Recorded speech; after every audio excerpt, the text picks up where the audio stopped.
Hi viewers, welcome to multi info Tamil.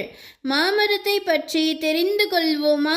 மாமரம் பசுமையான மரங்களில் ஒன்று. இது 35 மீட்டரிலிருந்து 45 மீட்டர் வரை வளரும். இதனுடைய ஆயுட்காலம் 100 ஆண்டுகள். சில மாமரங்கள் 300 ஆண்டுகள் வரை வாழும். 1000க்கும் மேற்பட்ட மாம்பழ வகைகள் இருக்கு. இதனுடைய காய்கள் சமையலுக்கு உதவுது.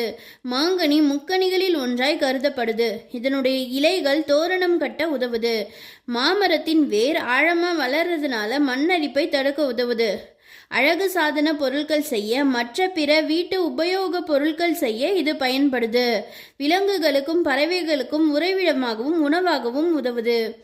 இதனுடைய பூர்வீகம் தெற்கு ஆசியா, அதுலேயும் குறிப்பாக இந்தியாவில் அதிக அளவில் வளருது. இதே மாதிரி உங்களுக்கு வேறு ஏதாவது ஒரு டாப்பிக்கை பற்றின இன்ட்ரெஸ்டிங்கான இன்ஃபர்மேஷன் வேணும்னா அது என்ன டாபிக்னு கமெண்ட் பாக்ஸில் கமெண்ட் பண்ணுங்கள். வீடியோக்கு லைக் பண்ணுங்கள், உங்கள் ஃப்ரெண்ட்ஸ் அண்ட் ஃபேமிலிக்கு ஷேர் பண்ணுங்கள். மல்டி இன்ஃபோ தமிழை சப்ஸ்கிரைப் பண்ணுங்கள். தேங்க்யூ.